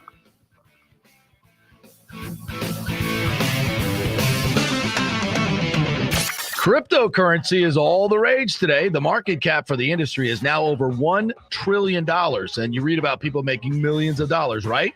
You want to get in, but have no idea what to do? Or maybe you dabbled a bit and you want to unlock the real money-making opportunities and don't know how to do it. There are over 10,000 tokens and thousands of decentralized finance exchanges to navigate. So what do? You go to DeFiLava.com. The folks at DeFiLava.com are in Tampa Bay, and they work with you directly to set up custom accounts, answer all your questions, and provide market analysis. Decentralized finance and cryptocurrencies are here to stay and will change the financial markets as we know them. Get in the game. Get with the experts at DeFiLava.com and tell them JP sent you, and get their free 2022 crypto market forecast today at DeFiLava.com. Don't get left behind, folks. Make some money at DeFiLava.com. The health professionals at Bay Area Modern Medical Center want you to know it's time to commit to a new healthy lifestyle. It's literally a matter of life and death. 42% of Americans are considered obese, and being obese made you 3 times more likely to be hospitalized by COVID. So getting in shape is not just about looking better, it's about living much longer. At Bay Area Modern Medical Center, they take a very different approach to primary care. It's personalized preventative medicine. Christopher Lugo and his experienced staff are proactive in looking at your issues before they become a problem. encouraging a healthy lifestyle with proper diet, supplements, and exercise to optimize your active lifestyle. Building up your immune system, not destroying it with poor nutrition and bad habits. So call for an appointment, maybe change your primary care, and get on a journey back to full health and a happy life. Call 844-977-3477 or go to BAMMC.com. Tell them JP sent you for priority scheduling. 844-977-3477 or go to BAMMC.com. Italiano Insurance has been serving and working in our community for over 60 years, and it's not just about insuring all the pieces of your life. Italiano is as much a part of Tampa Bay as the Cuban sandwich, Gasparilla, and our Bucks, Lightning, and Rays. They're also active supporters of great charities like the Humane Society, Metropolitan Ministries, and local pediatric cancer centers. Hey, we all need insurance, so do business with a local company with a commitment to our community. Don't call some 1-800 number. Call Italiano and be greeted by one of your neighbors. That's 813-877-7799 or ItalianoInsurance.com. Named the Small Business of the Year by the Tampa Chamber. 813-877-7799. Let's go. Right now, back to the show with JP on FanStream Sports. All right, welcome back to the JP Peterson Show, brought to you by Bay Area Modern Medical Center. Christopher Lugo and his team over there will take great care of you if you're looking for a new primary care physician. A great way to go. A lot of new places aren't taking new patients, but they are there. And Chris works with the National Guard. He's part of the military himself, so we thank him for his service, but he keeps our top pilots in tip-top shape. And by the way, if you're looking to lose weight, there are so many great new theories and philosophies out there, and I dare not say treatments, but this is what they do at Bay Area Modern Medical Center. They personalize something for you. They're going to do your blood work, find out what you should be eating, what you should not be eating, because everybody's different, folks. If you just go do one diet and they're saying this is going to work for you, that's not true, because they don't know what your blood work is. They don't know what your foods you're allergic to. What foods work best for you, what metabolizes best for you. And that's what they do at Bay Area Modern Medical Center. They'll find that out for you, what foods work and what foods don't. That makes a huge difference in terms of your digestive system. And that's why they've had so much great success. So if you're looking to lose weight and lean up, this is a great way to go about it. Go with a professional, because there's chiropractors out there and other people that are touting their weight loss systems, and what all they're doing is writing you scripts for stuff that's going to be a quick fix, suppress your appetite. As soon as you get off it, probably make you jittery as well. As soon as you get off it, back to your own eating habits, and you're going to put the weight back on. It happens all the time. So don't go with these fly-by-night places that are, promising these great results. You need a truly personalized package, and that's what they do at Bay Area Modern Medical Center. So go to the website, BAMMC.com. Tell them JP sent you. Have a great conversation there with Chris Lugo. We're going to have him on next week, and we're going to talk a lot about nutrition and dieting. So we had him on a couple weeks ago. We'll post that video again because it was really, really informationally sensational. You got to listen to him. Also, if you've had a COVID diagnosis, they've been treating COVID patients with great success. There's no reason to suffer. So go to BAMMC.com and get some great information and make an appointment. You'll love the way they treat you over there. All right, I wanted to get into the Deshaun Watson suspension. Obviously, everybody knows it's 6 games. Sue L. Robinson, the federal judge, retired, who was appointed by the NFL and the NFL Players Association, agreed on the judge. She came up with 6 games. Everybody feels like that's a light suspension. We could talk about that all day. But now the NFL has appealed this, and according to the new CBA agreement, and this is a whole new system that we're using this year, that the players and the commissioner and the owners agreed upon. This is the way it works. So now it can come back to Roger Goodell, and he can and the NFL is obviously, and that's Roger Goodell, is appealing this decision. So now he can be the final arbitrator, or he can appoint someone else to do this as well. And based on that here, Mike Florio just put this out here that Goodell will not be. Okay. So he will be appointing somebody else, which the best guess he notes here is Mary Jo White. Okay. So, and she's got some history doing this and as then well. He said a separate source said that another name that's been tossed out is Condoleezza Rice. Okay. But he says that probably would not work because she's an admitted Browns fan. So how would that really Seems like a little bit of conflict of interest there. Yeah, but I mean, her credentials. But her credentials are what makes her. I mean, I think anybody you appoint would be a fan of some team in some way, but I get it. But look, here's the thing. This is just posturing by the NFL. They've in my mind, they've set this whole thing up. They appointed this judge, and as to not be Roger Goodell making this decision. They don't want that to happen. So Goodell is now, he's going to farm it out once again. And I think that this new arbitrator is going to come back with a six game suspension and agree with Sue Robinson, or maybe make it 7 or 8. But in the grand scheme of things, he's going to play, I think, a majority of the season. I think she's just going to say 6 games. And then the NFL could say, well, we tried. We thought it should be more. We really did. To our female fans, we tried. We think it should be more. But, it's the Players Association, and they're the ones that want it to be 6. So, we did our best. And do you think Roger Goodell and the owners want Deshaun Watson to play? Of course they do. I don't He's know. a superstar quarterback. I don't buy that. They don't don't want to hear anymore. They don't want to be sued. Number one, they don't want to go to court.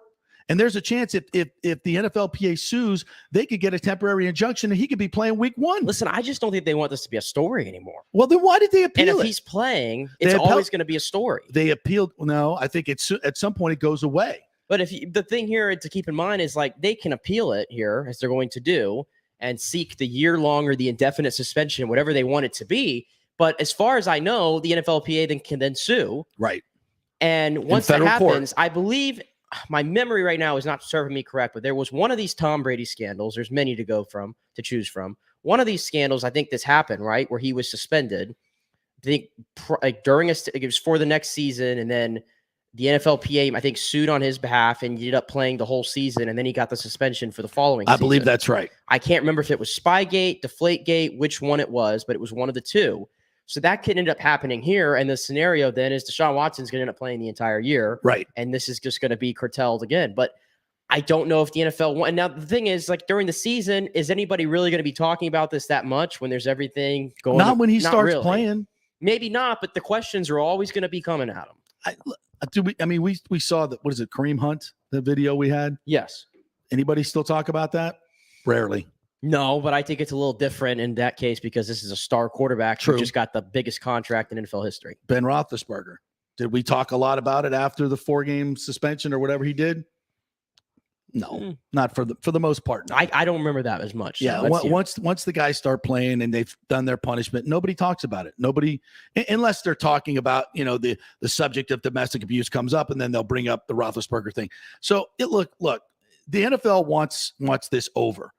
But they also want to be able to stand up and say, for the, near 50% of their fans are now women. Hey, we tried. We didn't want him to play for a whole year.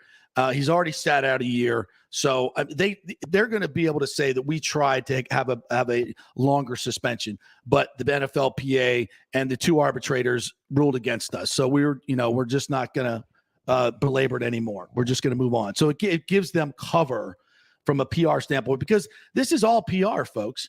And I just have to say this again. I don't understand how the NFL becomes an arbiter of what's moral and right and punishment in this country. Okay? To me, the justice system failed these victims tremendously. I mean, why this guy has not been charged in a court of law boggles my mind. I mean, if my sister it doesn't even matter, but if that was one of your relatives that was treated like that, like Deshaun Watson, I mean, I would be furious that the guy's not indicted. And he did it to so many people, so many women. And I've always been a huge Deshaun Watson fan, by the way. But once I heard those women talk that were sexually abused by him, that was powerful to me. That was very powerful to me. And I think that the NFL is just trying to put on a good face and move on. Of course they are. Yeah. So I don't think they're indignant about this at all. I don't think they give one rat's ass about it. I think they want it to be over, and I think they want to move on. And I think they want Deshaun Watson on the field because one of their owners are going to pay him $230 million guaranteed. He's a star quarterback, and the league is better when he's playing. Simple as that.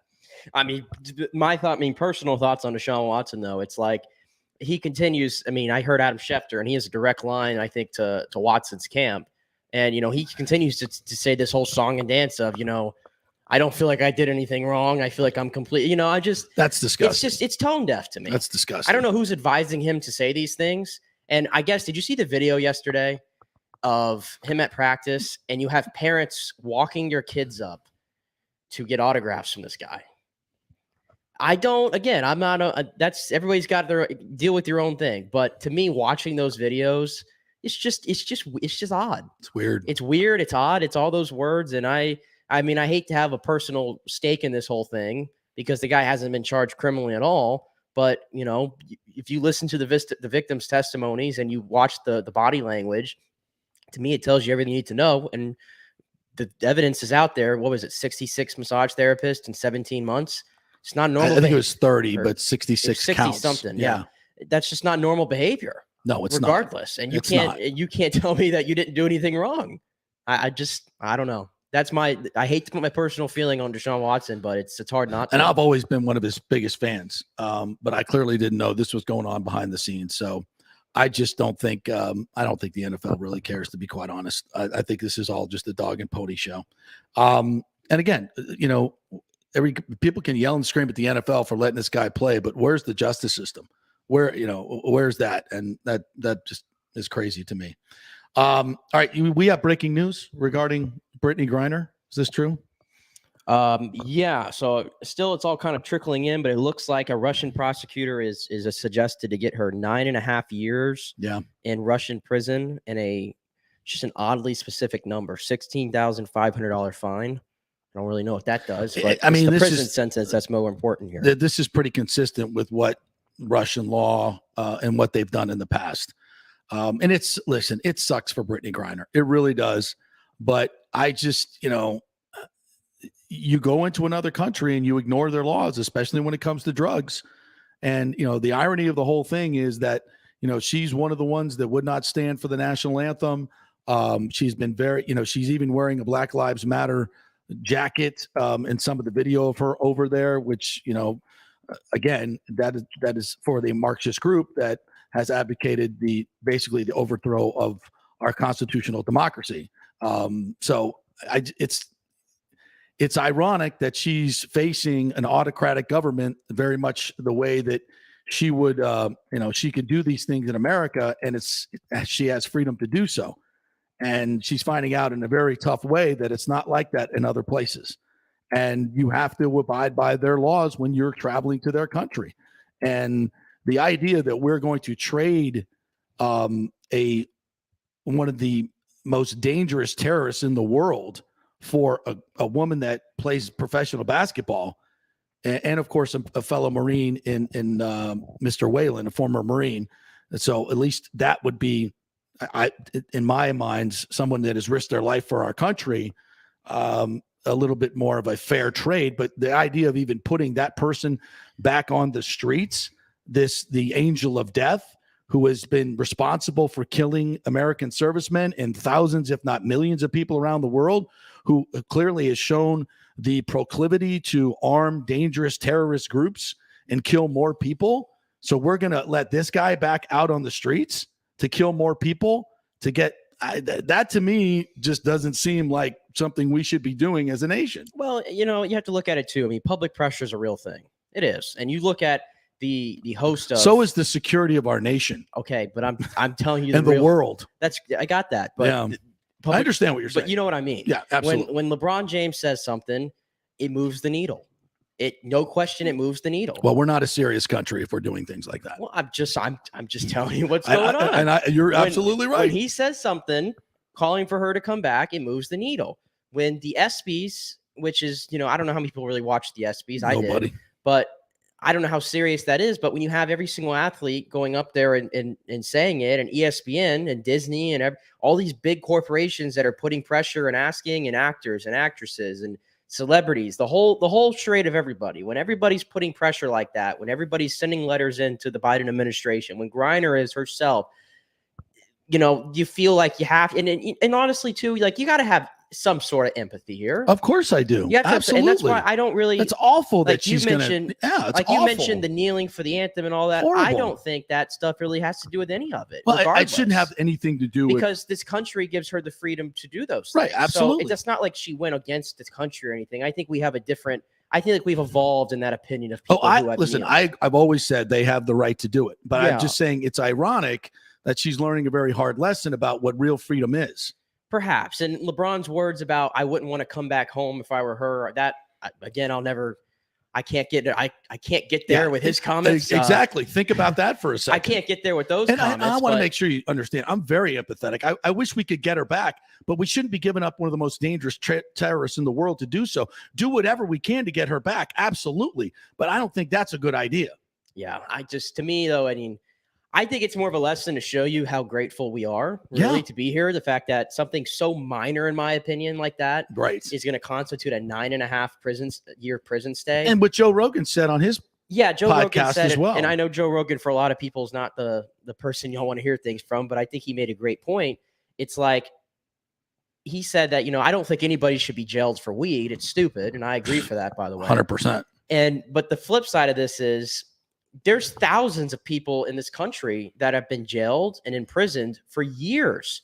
And some of them are facing like life sentences and BS like that for simply smoking weed and having possession of weed and things like that. Anybody who's in jail and has been, charged with smoking or selling weed or possession of weed without nonviolent, obviously, means, if you're a violent drug dealer and you're killing people and have guns and weapons, you should be in jail. If you got busted for selling weed because you had a grow house, no, those people, they need to parole those people, get them the hell out of jail. Listen, I don't know what the weed hierarchy is on what's bad and what's bad. I don't know, but it's like she was walking in with shrooms or anything or some grams. What was it, like oil? Hashish oil. Hashish oil. Really? Look, there are places in this world that are very serious about illegal drugs. It's unfortunate. I guess the argument too, it's like, why was she in Russia in the first place? And the reason is because they make millions of dollars to play over there, and the WNBA, they don't make anywhere near that. And I guess that's an unfortunate reality that these athletes have to face. And that's why I'm very empathetic towards it. Yeah. That they're in that situation, but I don't know. It's just a tough situation. Oh, I feel terrible for her. I do. That she's going, she may spend a lot of time in jail and already has. It's terrible. It's awful. But again, I think some of the things that are being said and contemplated at the end of the day, I feel crazy. Like what happened though, like clearly she's taken responsibility for it and has shown that. But I again, trading and I don't know as much about the person that they wanted to swap up as you do. The angel of death. But just hearing it, it's like, I don't know. At some point, it's like, I think that's a little too extreme, in my opinion. No question. By the way, Matt Joyce coming up at 11:30, former Rays All-Star will join us, just retired. So always fun chatting with Matt. I want to get to this Jerry Bohannon as well. He is the new quarterback for the USF Bulls, actually in a competition with Timmy McClain, who started most of last year. Bohannon comes over from not TCU, Baylor. I always get some of those private Texas schools mixed up. From Baylor, where he led them to the Big 12 championship, got injured late. Somebody else took over and he lost his job. But I was talking to a couple of the Bulls players that have been working in the offseason with all the quarterbacks, and pretty much Bohannon's getting most of the number one reps. And I think that he's going to be the number one guy. And this is not a slight on Timmy McClain. You got a guy that's coming from the Big 12, and this guy is a serious young man. You'll hear it in his sound that we're about to play. He's been working his ass off. They have this grit award that they give at USF where they tape all the off-season workouts and they watch the film and they give out grit awards. And he finished number 2 to the senior center, whoever that was. So the guy is busting his ass. He's setting an example. He's a guy who's done it at a very, very high level at Baylor, going 9-2 as a starter there. This is just a different guy. This is not Cade Fortin. This is not, a highly ranked high school kid. This is a guy who's done it at this level. And from every report that I hear, he throws a phenomenal football. He's incredibly accurate and has a big time arm. So this is exactly what USF needs. And there's no slight on Timmy McClain, but this guy's the real deal from what we're hearing.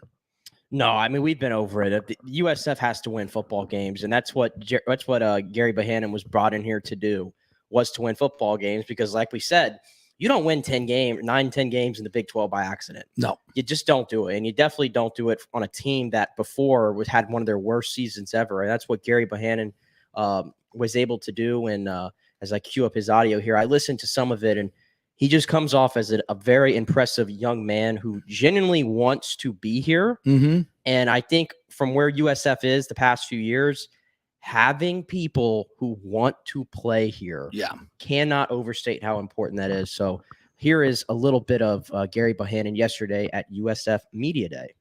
For me, South Florida felt like home. I enjoy everything with the staff. I enjoy the work ethic, the fathers they are, the God-fearing men they are. And honestly, for me, it was just about getting the opportunity and feeling at home.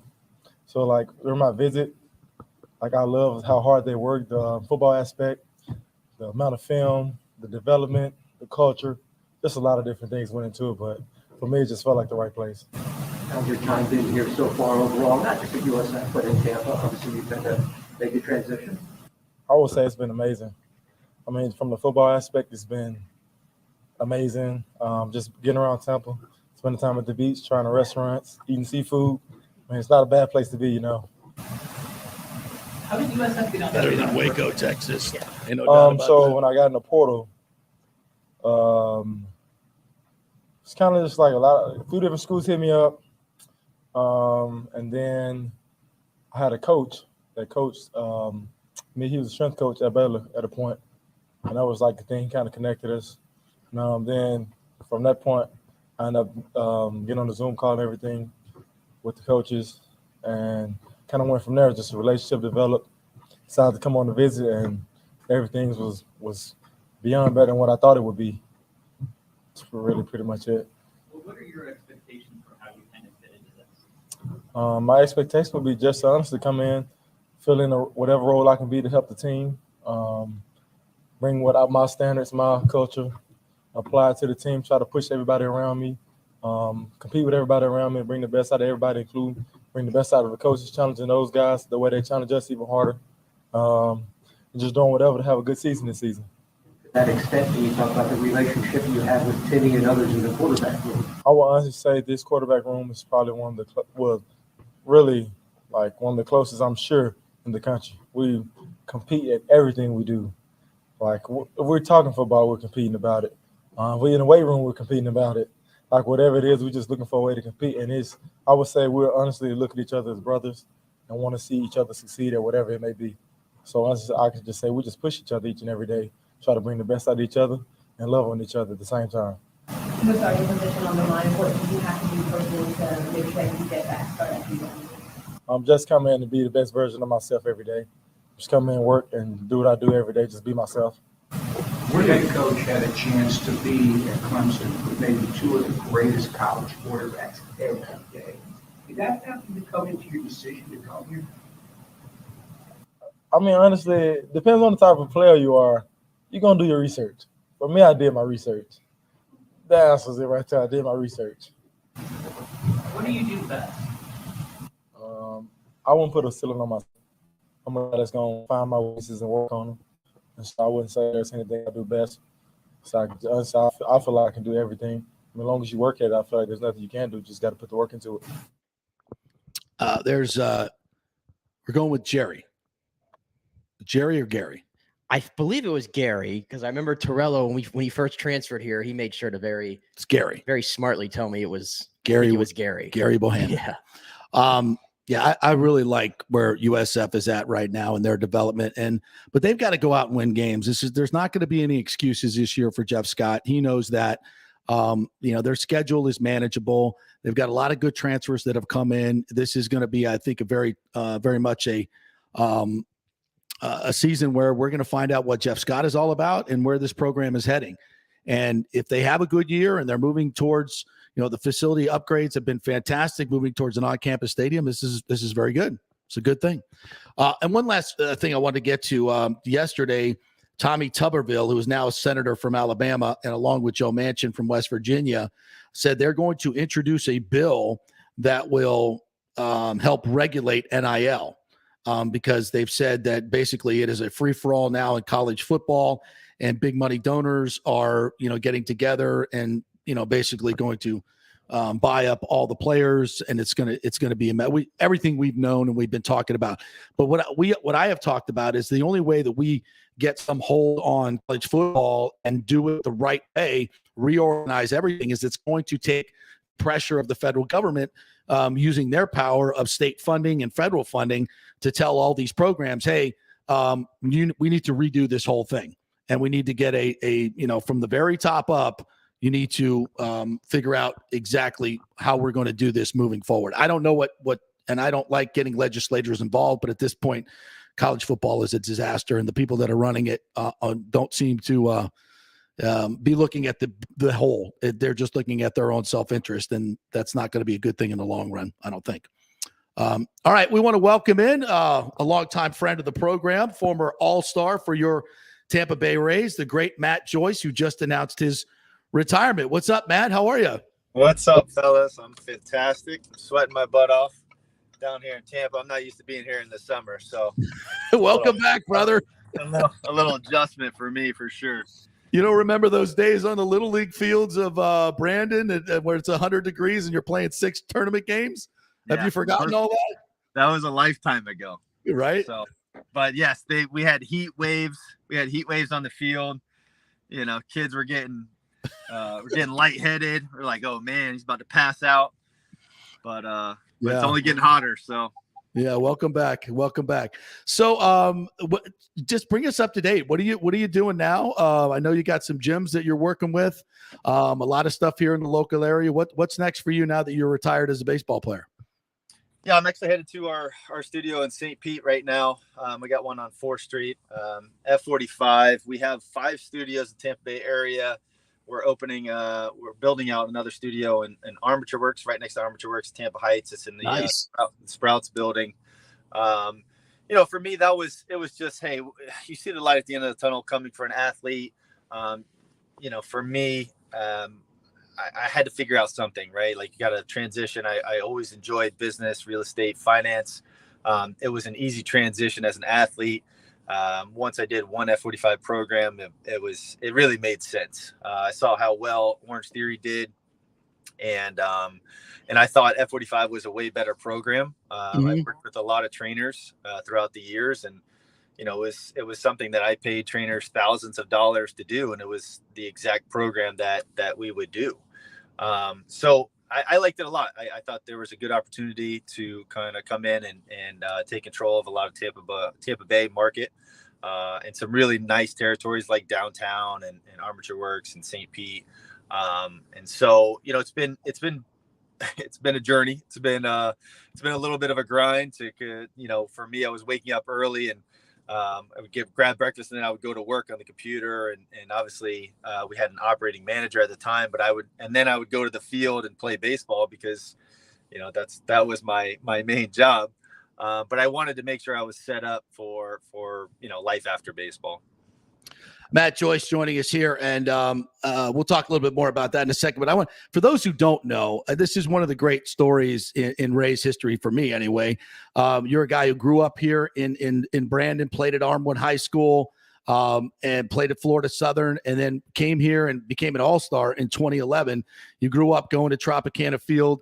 I mean, what was it like to be traded to Tampa and then to have the success that you guys had and your personal success at the All-Star game? I mean, as you look back as you're freshly retired, I mean, that's not many people get to live a dream like that. That's a pretty cool story.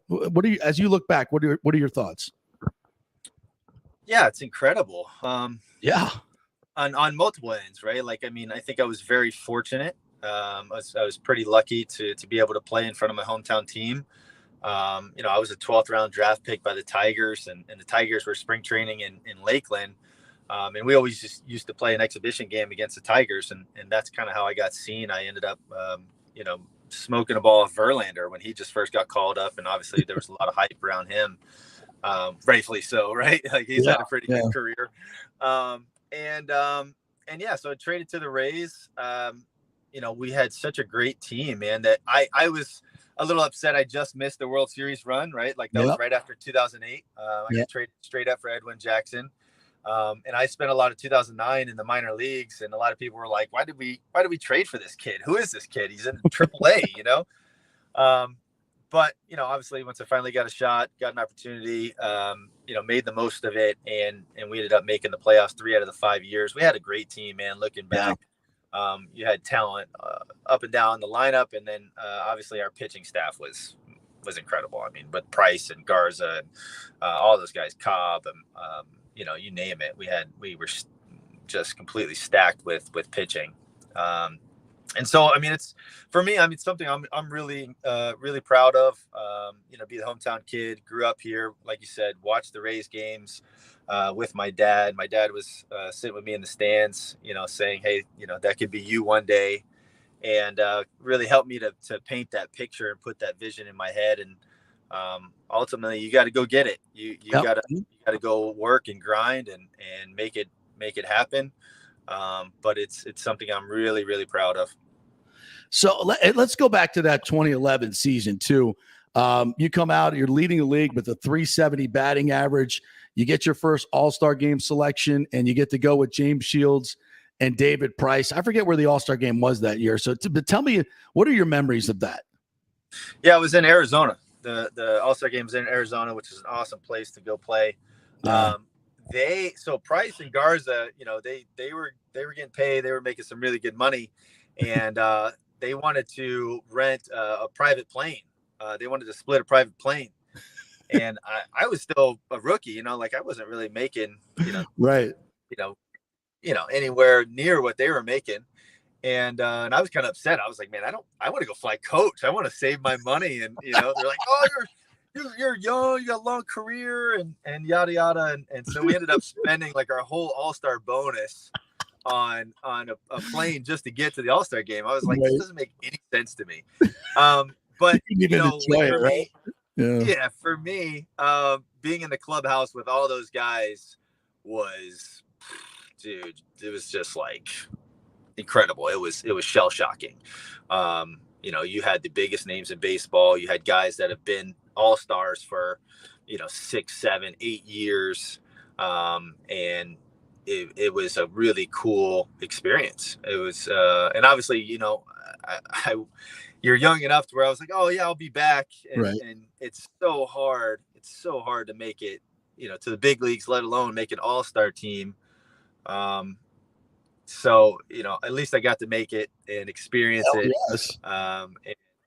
And you know, you can't take that away from me. So, you know, was there any other moment of anybody you met there at that All-Star game that you were like, wow, this is insane. My locker's right next to XYZ. Do you remember any of those guys? Yeah, I mean, Hamilton, Josh Hamilton was obviously right there. I mean, all those guys, man. I mean, Jeter was there. You name it, you know, we were stacked. Cano, I think that was the year that Cano won the home run derby. Oh yeah. It was dad. His dad was pitching to him. Bryce, I remember Bryce Harper was sitting there, you know, as a kid. I think he was like 17, and he was watching the home run derby. And you know, we're kind of like, who is this little shit? You know, excuse my language, but who is this little shit? You know, like he's 17, he's supposed to be the next Babe Ruth, right? And obviously, you know, he's turned out to be everything that. He's pretty good. He's pretty good. So yeah, I mean, you know, that's the who's who. Everybody comes out during the All-Star game. So we're talking with Matt Joyce, just retired, played with the Rays for 5 years, made the All-Star team in 2011. You also played for the Tigers, the Angels, the Pirates, the A's, the Braves, the Marlins, the Phillies. So you've been around. What was your favorite, I hate to say it, maybe your favorite clubhouse, favorite city to play in? We'll take the Rays out of it. Okay, so we won't offend anybody. But of all those places you played, what was the coolest place, maybe just the best vibe? Yeah, I mean, obviously playing at Tampa was really unique. I got pulled in a lot of different directions being from here. Yeah. All my family, friends were getting asked for tickets and hats and jerseys and this and that. And you could just, you can't keep up. You know, it's kind of impossible to keep up. But other than Tampa, it was Atlanta. Yeah. Everything was first class, top notch facilities. The new stadium, they had the new stadium that we played in. I was there in 19. Really, really good team. Obviously, winning helps, makes it a lot more enjoyable. Yeah. So for me, I had a good year, which helps, right? Makes it a lot more enjoyable. Mm-hmm. The city was cool. I was pretty surprised. I liked the city and where we lived. Fans, really supported the team. They came out. They were really good fans. So overall, it was just top notch, incredible experience.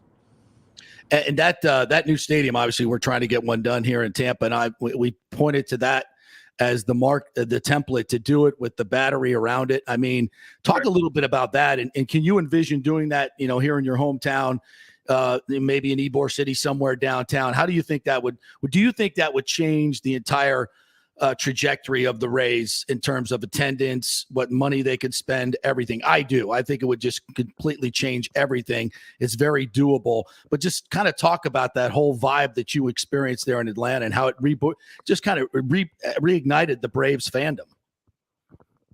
Yeah, no, without a doubt, I would say as soon as I was there playing in Atlanta, that was one of the first things I said. I was like, man, I really wish Tampa could do something like this, because they nailed it. They absolutely nailed it.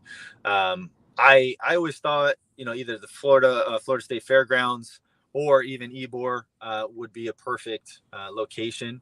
I think the Rays do have a little bit more of their main demographic is a little bit more, hey, South Tampa, you get more suburbs, you get more younger baseball players, just a little bit younger of a crowd. I think they're definitely more apt to draw a bigger crowd, and I think that would really help them. Obviously, with businesses, corporate sponsorships, I think your potential is a lot higher.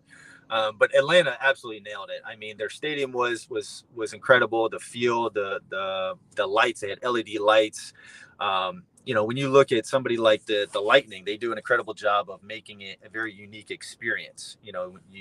Everybody loves going to the Lightning games because it's an experience. It's not just, let me just go sit there and watch a game. It's not boring. It's like there's a lot of action. There's a lot of music. There's it's fun. It's very engaging. Yeah. So Tampa has to find a way to replicate that. I know they were talking about splitting cities between St. Pete or over here in Montreal. I hated that idea. Stupid. Yeah, obviously being from here, playing for Tampa, I can't believe they even put that out there, because that for me, that would piss me off as a fan. Of course it did. It pissed everybody off. Yeah. So I think their best play is to get over there. I think they want to get over there. It's just a matter of whether or not the taxpayers are willing to agree to it, right? Like that got shot down last time. And but I think if the owner would pay half, it would get done. If Stu would pay half, it would be done. It would have already been done. I think the impact that it would have would be incredible on both sides, on the value of the team as well as the economic impact for the city, the jobs that it'll create. I think it would be an amazing opportunity for the Rays if they can make it happen. And when you look at the fans in this market, Matt, I think there's always this national narrative that, it's just that little team in Tampa Bay that doesn't have any fans, right? Because everybody just looks at the attendance. And I've always said, as somebody who lives here, look at the rich history of baseball here. There's players like yourself, obviously Wade Boggs, Gary Sheffield, Jose Fernandez. I keep going on and on and on of all these great baseball players that came up in this area. I mean, we have a new Hall of Fame for baseball in this area that just opened up, I think, earlier this year or last year. I mean, do you think this market just gets undersold way too much in the national sense of how many baseball fans there really are here? Yeah, I mean, I think we have a melting pot. I think that's part of the challenge here, but I also think you do have a pretty good following. You do have a pretty big fan base to work with if they were able to get over the other side of the bridge. I think you have a lot of working parents, a lot of working family. And so a lot of people are, when they're done with their work, they don't want to drive over the bridge and go over there and then come back. It's a big commitment. It's a lot of work. Yeah. But to your point, I mean, the list is it goes on forever. I mean, with Sheffield and Tino Martinez. I mean, you could go on all day talking about the Tampa Bay athletes and professional baseball players that have really made a mark on the game. So again, I think if they can get across the bridge, I think it's an incredible opportunity for them. I would love to see them across the bridge. I think it really comes down to the experience. Can you make it a fun, enjoyable experience? And I think that's part of the challenge that baseball is having. Is it's a lot slower of a game when you compare it to hockey or basketball. So how do you keep the fans engaged? How do you make it a fun, enjoyable experience? And they got some work to do. Matt Joyce joining us here. Matt, we talked about the All-Star game. Is there one moment? Do you have a favorite moment of your career? A favorite hit? A favorite situation? Maybe one or two that you always go back to? I have a couple. It's hard to pick, just one. Over 14 years, I was fortunate enough to play around the game for a long time. And my first home run in the big leagues was actually really cool. My dad was having a lot of health issues, and we didn't know if it was going to be cancer or how long he was going to be around.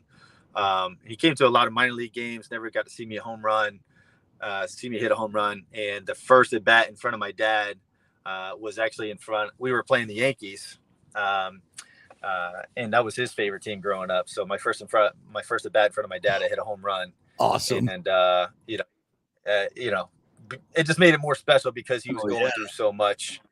We obviously, my dad was a huge part of my baseball life. I was out in the front yard with him playing, in my diapers. I still remember it's one of my earliest memories. So just to have that moment, when he was in the stands, it really made it really special. Made it really special. But the other one was when Garza threw the no-hitter, and I got to break up. I got to break up Scherzer's no-hitter with a grand slam, which I remember. You never hear. Right? Guy breaks up a no-hitter with a grand slam. That's unheard of. Yeah. I remember that, but that was awesome. That's giving me chills right now with both of those stories. Fantastic. All right, so now you're into F45. People want to get involved in that and some of the other stuff you're doing. How do they reach you? What's the best way to? Is it you guys? I'm sure have a website.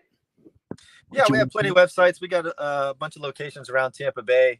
We got a few things that we have our hands on. Guardian Baseball is one of them. We really wanted to stay around the game, have some kind of add some value to fans and young players, and Guardian Baseball was a way to do that. What is that? It's an e-commerce brand company. We do a lot of different products for primarily younger generation. Turf shoes, cleats, gloves, a lot of different stuff. So that's been fun working with them. And then obviously F45 is really taking up a lot of our focus. But I already miss being around the game, being around athletes. So I don't know, man. I got to find a way to stay around the game and athletes for sure. Well, you could become our baseball expert if you want to on the JP Peterson Show. We'll bring you on every week and we can talk baseball. If that helps at all, we'd love to have you. There you go. Perfect. Have you looked at this Rays team at all? I think you could definitely help out their lineup, bro. If you need to come back and play, I'm sure you can hit more than 175, which is where most of their guys are right now. So, what had this team? Yeah, no, I had my buddy. He was like, "Really? You're gonna end on 149? You can hit one more? You could." So, and a lot of days, you're like, "Yeah, I could still do it," but it's man, the day after day after day. Daily grind of baseball, just it catches up to you. It's a lot of wear and tear that people don't realize. You have to do so much work just to be ready for the game. And that was, for me, it was like, I was willing to kill myself. That's why I was able to be successful. I would do anything. I hated failing. I hated it. I was willing to do anything just to not suck out there, So, is it harder to hit now? Are the pitchers much better than when you started? Because it seems so. Everybody throws freaking 99, right? Yeah.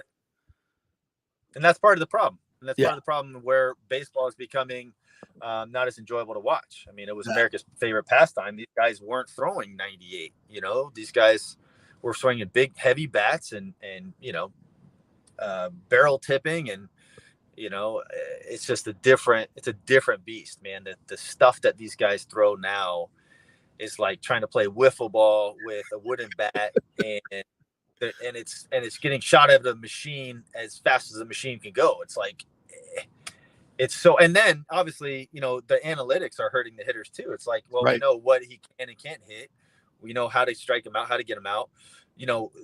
When there's a 3-2 count, it's like, no, the idea of like, challenge him has gone away. It's like, no, let's try to strike him out or walk him. It's not like let him hit it. That's not the mentality anymore. Right. It's like we'd rather either strike him out or walk him. And then obviously they know where you hit it. So the shift is killing hitters too. So, I don't know. I think analytics are good in some sense, but I also think they've really hurt the game. In terms of offense. Because of those reasons. Well, people want to see action. People want to see, they want to see close games. They want to see their hometown win. So again, baseball's got some work to do. Matty, it's so great to chat with you. I got so many other questions about the baseball and game today. We just got into it, and I would love to chat more with you. So come on again. We'll do all that. Congratulations on an unbelievable career for a hometown guy. You're got to be in the top echelon of guys we've had grow up here and playing Little League baseball. So we really appreciate your time and hope to be chatting with you a lot over the next few weeks. Thanks, buddy. Yeah, man, let's do it. I'll jump back on for sure. We get a lot to chat about. So appreciate you having me on. Great. Sounds awesome. Matt Joyce there, 2011 All-Star, and just a great hometown story right there. All right, we'll take a quick break. Our final break. We'll come back and wrap things up with the latest news. I got to talk about Nick Saban talking about a rebuilding year just for fun. So we're back a little college football. Stay with us.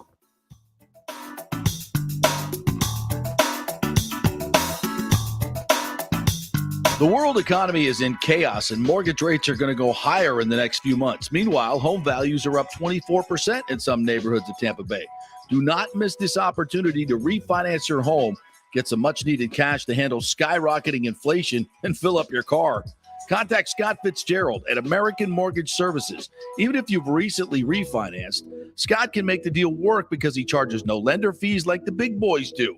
He will also shop your loan around to dozens of lenders and get the best rates and terms. Let them compete for your business. The big banks charge huge lending fees. Customer service is simply a phone number with endless wait times. Scott is local and will personally take your call. Here's his cell phone number. Tell him JP said you could call. 813-294-7595. Scott's done over 3,000 loans, including many coaches and athletes. He will answer your calls and concerns and give you workable strategies to be smart with your money. Reduce your payments. It's not just what you make, it's what you keep.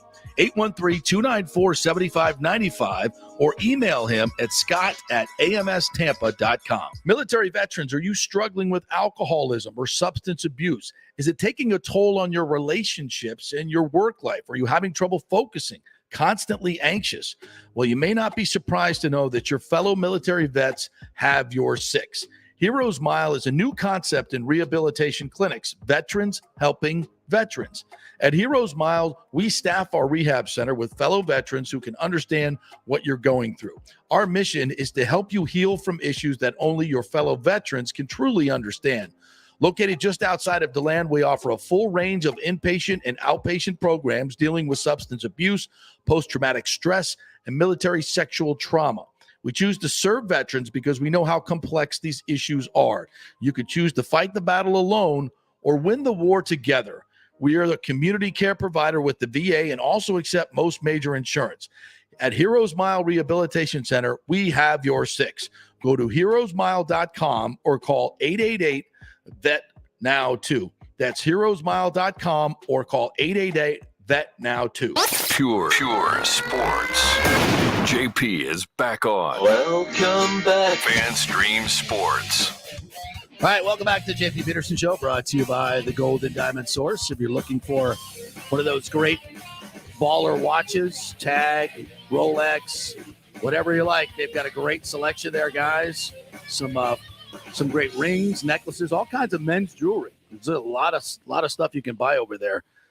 Great selection and in all budgets, of course. So head on over there. Just ask them, hey, I want to look for this, that, or the other. They've got a great staff there. They'll point you in the right direction, and you'll love it over at the Golden Diamond Source. Looking for that engagement ring? Yep, they've got the greatest selection right there in all sizes, all budgets. You just go there, tell them what your budget is. They're not going to pressure you into buying something bigger or there's something that you can't afford. And your diamond never loses its value, so you can always bring it back if you want to upgrade later. They can finance you 0% over 5 years. That'll save you a ton of money. You can get a big ring for like $30-$40 a month. Everything you need to do regarding jewelry is there at the Golden Diamond Source. Design something special for your lady. I think we're going to do that this weekend, as a matter of fact. So it's the Golden Diamond Source, 3800 Almerton Road, always online at thegoldendiamondsource.com. All right. I wanted to just touch on this real quickly. Some college football news. Nick Saban saying yesterday that last year was a rebuilding year for Alabama as they made it to the national championship game. Is that just a tweak? Is that just is he just trying to tweak everybody else? Any Auburn fans that are out there? Any Georgia fans that are out there? Yeah, it was a rebuilding year, but we almost won the national championship. You got to love Nick Saban. I'm so tired of hearing him talk. No, I actually like it now. He's always saying something that it's always just no. He's always like just I used to be insufferable to listen to because he always had that like complaining attitude, and he still just does. seemed angry. He still now does. I think he's just doing it like with a smile on his face to tweak people. Gosh, he still does. He always acts like, oh yeah, we're the underdog. Yeah, like come on, bro, come on. Your fourth string guys could probably win a Fiesta Bowl. I mean, what was it, 2016? I heard the same thing said in like 2016 or 2017, and then they went on to win the college football national championship. Yeah. And they're coming into the season, he said the same thing. Yeah, it's kind of a rebuilding year. We lost Jonathan Allen, but we just replaced him with Quinnen Williams. Yeah. Like boo-hoo. Boo freaking who. Boo-hoo. These SEC coaches are kind of just, they're like living in their own little world right now. I think it's funny. He's just tweaking people. So Tommy Tuberville, who obviously used to be the coach at Ole Miss and has been coaching for a long time, he's now a senator in Alabama. He and Joe Manchin are going to put a bill that's basically going to try to regulate NIL. And again, I don't like when legislators get involved in this stuff, but this is something that's coming down the road.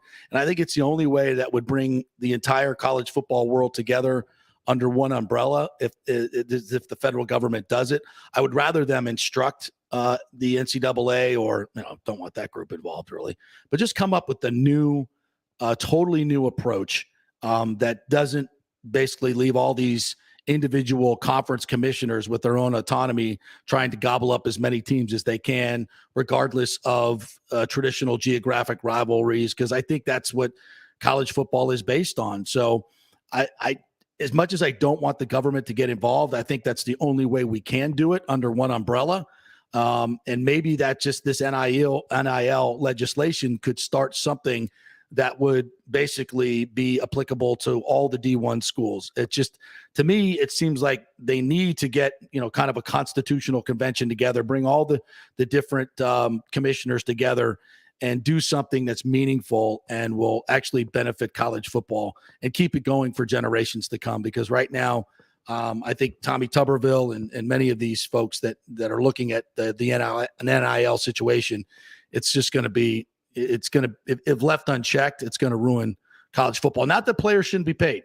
I've always advocated for them to be paid, but we've got to do something with this system. No doubt about it. Hey, we got Jags and Raiders tonight, Hall of Fame game. You watching? I'll probably do my my 2 drives and then I'm out. That's it? No, I got Rays baseball to watch. I got important things to watch tonight. Yeah, who we got tonight? Who's pitching? We got Jeffrey Springs on the mound tonight for the Rays. Let me tell you right now, if the Rays can't win 3 out of 4 or sweep the Tigers, then I'm about ready to pull the plug. Tigers are bad. The Tigers run differential, last time I checked, I think is like minus like 120 something. Mm-hmm. Okay, so this is a broken team that they're facing. Even with their broken lineup right now, you need to win these games.